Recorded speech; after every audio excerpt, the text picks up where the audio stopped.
from a Nottingham Forest point of view, just a general question first really is that can any of it, or could any of it have been handled a lot better by all concerned? Well, I can't concern myself with other people's business, in our own, and there's plenty of it. So my focus is on that. It's up to everyone else to, conduct themselves in the way that they see fit, whether that's managers, players, coaches, staff, owners. That's up to them. It's nothing to do with me. You have had decisions, though, go against you this season. Is it just a general overview of what could be done and how it can be handled? No, I think the idea, taking the Forest situation, I think the idea of VAR was to tidy up as many decisions as possible. Statistically, it's shown that it is doing. I've always spoken about how we could streamline it and the like, fast track it, if you like, because I think we all.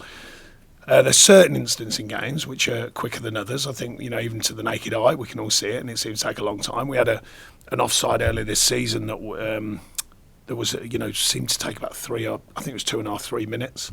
And Arnie Danjuma had been pulled down in the box before that. So I'm like, well, it's a clear foul. You didn't need to worry about the offside because it's a clear foul. So I think things like that can be speeded up. But mostly, for the greater good of it, I think as long as they keep learning and speeding it up, I still think it's a good thing for the outcomes of games. I appreciate, from a supporter's view, it can get in the way of things, but it's like the old favourite. If it goes for you, you're having it. If it goes against you, you're not.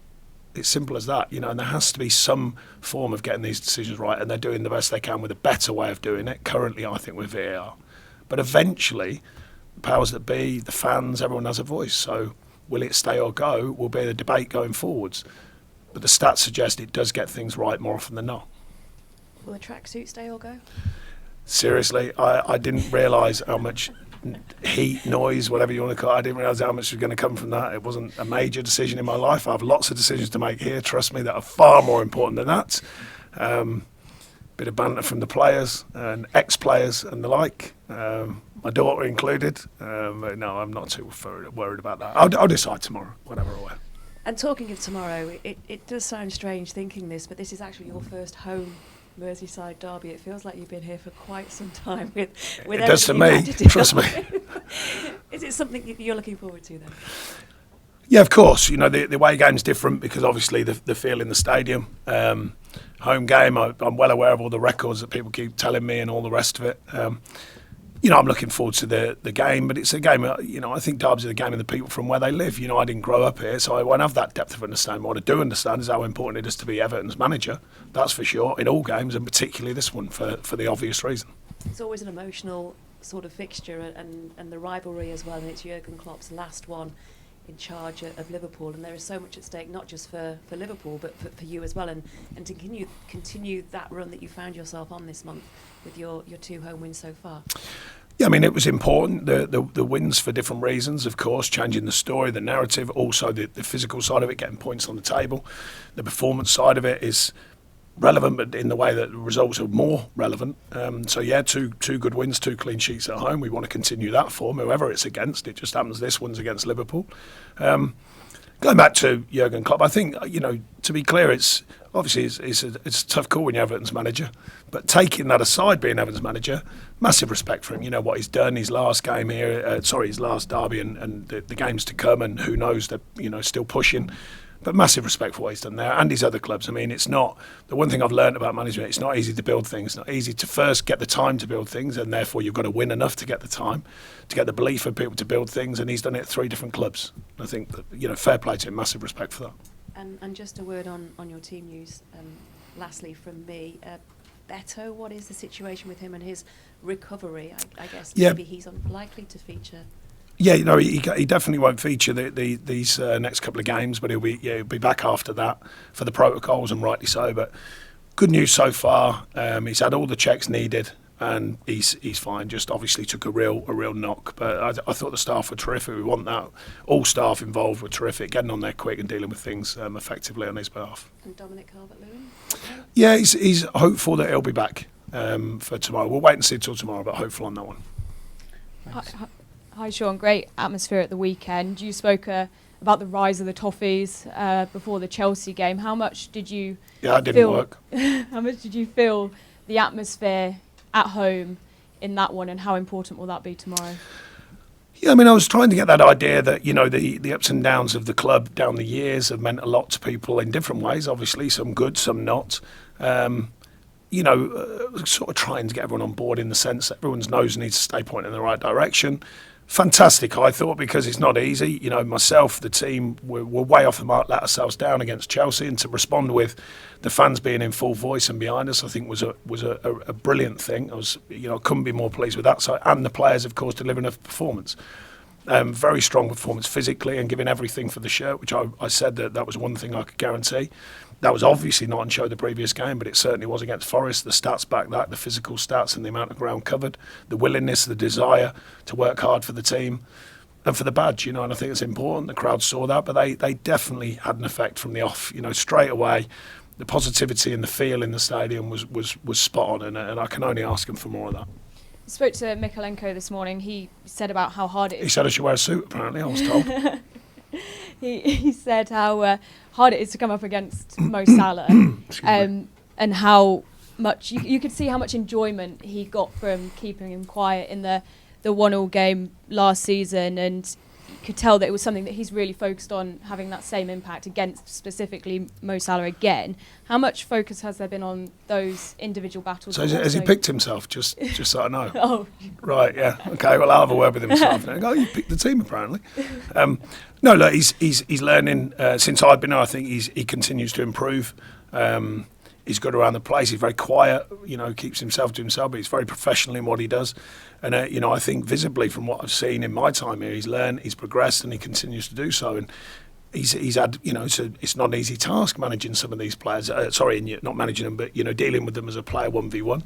And I think he's done that very well. I still think there's more to come from him. I still think he's a relative young player and into his learning in the Premier League. And I think he's a very good player. How much focus has there been on those individual battles, but also enjoying, like it seems Mykolenko is, the challenges that they pose? Well, I think all of the players, on a football pitch, I mean, old-fashioned terms, but win your headers, win your tackles, win your races. That used to be a big thing when I was playing, and it's still kind of there, really. That's just your own individual moment in a game when you're dealing with whoever you're playing against. And I think that's not just about fullbacks. I think it's about every position. You can win your battles in a different way. If you're centre forward, you might win it with your cleverness, not always with your physicality. There's different ways of winning your battles. But I don't think that goes anywhere other than the start point of a team game. You've still got to, well, in this case, football, when you've got someone against you, you've got to know what your role is against that player, but also your covering role as part of a team unit. And I think, so therefore, my point was, rather than just worry about each individual, there's got to be a connectivity within the team. And that's where the shape comes important, and the tactics and, the delivery of a physical performance to cover the ground, needed. And, you want that individual battle for each player to connect as a team. And that way, if you get that right, you've got a better chance of getting what you want, which is to win. He also said that he's enjoying this intense spell of games, 3 games at home in a week. Is that a feeling shared by yourself and the rest of the squad? Yeah, I mean, look, it's the fixture conundrum is not easy, I'm sure. We had that crazy December and then a really quiet period, and then all of a sudden we got 3 games, and it comes up pretty quick. But that's the way it goes. I've never really cried in about that. That's the reality. That's what we said we've got to play. I always show the players in advance when, fixtures change, say, right, there it is. That's what we're doing. That's the programme. And then it's for myself, the staff and the players somewhat to manage the situation as regards the rest, the recuperation, the understanding of the last performance and the next one, and cramming that all into a couple of days. And that's just the challenge of what it is. Thanks, Alan. We'll go to Ian at Mathew on Merseyside. Hi, Sean. Hi. You made some changes for the Forest game, and in midfield you had Idrissa Gana-Gueye. How pleased were you with his performance? The goal is a great bonus to have, but just generally the work that he does, which quite often can go unnoticed, I suppose. Yeah, I mean, he knows the game, that's for sure. He's with his experience and his ability to read the game, and he does that very well. And I thought he did that very well against Forest. And also, he can play, and doesn't score loads of goals, but that's another important one. Scored one down at Palace as well from a good move. And a good strike from distance that gets a goal for us. So, yeah, I mean, he's done well with injuries recently, because there've been close decisions on whether we could play him or not. And he's come through, and he's got through again the other day. So he's definitely an important figure in what he does on the pitch around the group. Is that an important part of the feel for a game like this against Liverpool, that midfield area particularly? Oh, it's all, they're a good outfit without a doubt. We've got to be ready all over the pitch. It's not just about the midfield. The 2 goals that you scored against Forest were similar in that they came just outside the box. Is that something you encourage as a manager when a player sees an opportunity to shoot, even if it's from long range? You encourage that?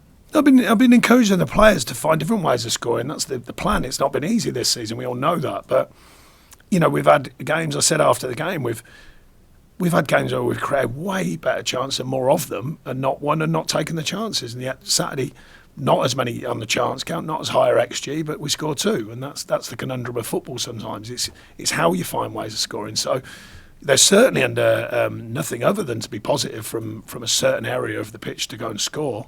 If they're from distance, fine. That's great. They only add on to the tally, but it's just fair to say that it's rare that you score constantly from long range. But it's a weapon, and I think Dwight's particularly. I mean, to be fair, the first one, we call it a slow ball when it goes in. It's such a weird tempo that it can catch keepers out, and it did.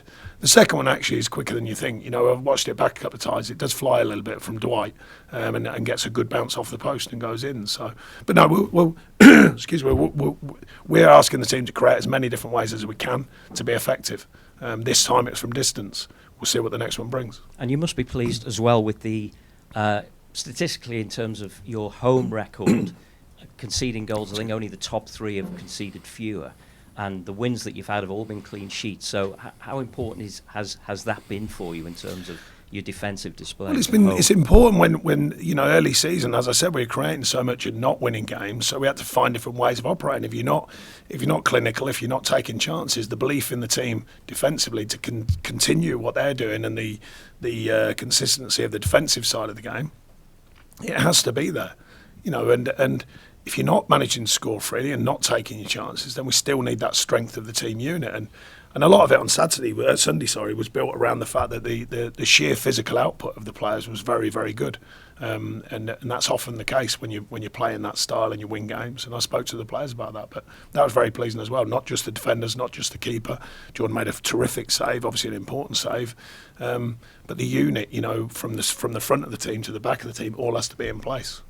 And you mentioned Jurgen earlier. You've had a few battles over the years against him. You've beaten him a couple of times as well. So what is the key? What have you got to do really well? Well, you've got to play well. You've got to play well, and you've got to deliver your side of the game. You've got to deal with theirs because they can operate in different ways. They've shown that, and the effective unit they have, and they're still right in there now. But you've got to play well. The big emphasis will be on us, our home pitch, our home crowd, and our home performance has to be right. Thanks, Ian. We'll go to Phil at the press association. Excuse me.